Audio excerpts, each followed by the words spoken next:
This is my favorite anecdote about any Supreme Court justice ever. Hey everyone, this is Leon from Fiasco and Prologue Projects. On this premium episode of 5 to 4, Peter, Rhiannon, and Michael are talking about former Chief Justice William Rehnquist.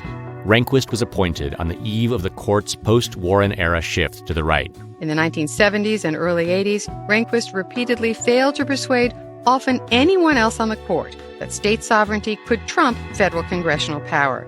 But by the 1990s, he had a 5-justice majority that was striking down federal laws right and left for stepping on the toes of the states. His federalism gave him cover for rolling back gains of the civil rights movement. But, as you'll hear, Rehnquist's objection to equal rights wasn't simply principled opposition to big government. It was also a deeply held personal belief. This is 5 to 4, a podcast about how much the Supreme Court sucks. Welcome to 5 to 4, where we dissect and analyze the Supreme Court cases that have left our rights brittle and stale, like your aging Easter candy. I'm Peter. I'm here with Michael. Hey, everybody. And Rhiannon. R.I.P. Jesus. Yeah, a real one. We lost a real one. Everyone is always a little bit annoyed that we're always like a week behind the ball with our metaphors. Yeah. Not this time. Because we record a week in advance. Not this time, because I know that Easter's coming up, and this will be coming out shortly after Easter. Yeah, that's right. Highly relevant. And our analytics show us that most of our listeners are devout practicing Christians. Absolutely obsessed with Jesus. Yeah. Mm-hmm. The man, the myth, the legend. This week, premium episode, of course, and we are talking about Chief Justice William Rehnquist. Yeah. Rehnquist was the Chief Justice before John Roberts and oversaw the court during the first phase of its strong reactionary shift following the Civil Rights era. Mm-hmm. Yeah. He was deeply conservative and helped lead the charge to roll back the jurisprudence of the Warren Court on abortion, criminal defense, federal power, and a host of other issues. Also, he was a segregationist. Yeah. Or as it is said in Spanish, un segregacionista. Nice. Yeah. Yes.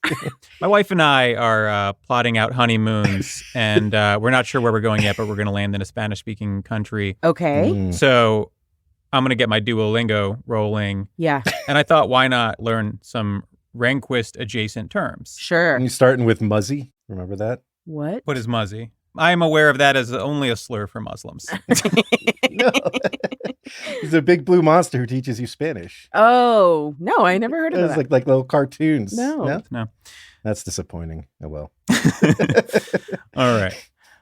This fact that Rehnquist was a segregationist is relatively undercovered in American media, maybe because admitting that the most powerful legal figure in the country until 2005 was a segregationist is a little too, staring your demons in the face for our nation to handle. Mm-hmm. Perhaps. But that is the space where we here at 5 to 4 thrive. Yeah, this is really where we flourish. So we're going to talk about it. That's right. But first, what I imagine is some star sign shit from Rhi.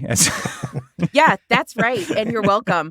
First of all, thank you. Big shout out to our soldiers on the ground, 5-4 soldiers who were out today trying to help me figure out William Rehnquist's birth chart. I had people putting me in touch with descendants of Scalia. We did track down a granddaughter of William Rehnquist. She has not responded to my requests, but you know what? I might have figured this out anyway.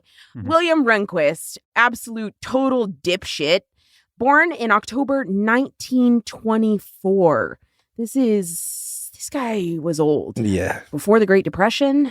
Anyways, he's a Libra sun. He is a Scorpio moon and likely a Sagittarius rising.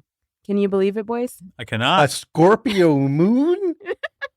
I can see from your notes that Scorpio moon is something of significance. Hey, folks, if you want to hear the rest of this episode, you're going to have to subscribe. This episode is one of our premium Patreon-only episodes. Membership starts at just $5 a month, so if you want to hear the rest, join us at patreon.com/54pod. That's 54pod, all spelled out. Members get a bunch of stuff. Not only do you get access to the premium episodes, but access to subscriber-only events, discounts on merch, and at the $10 a month level, you get bigger discounts on merch and membership in the incredibly rowdy 5 to 4 Slack. So again, that's patreon.com/54pod, 54pod, all spelled out. Become a member today.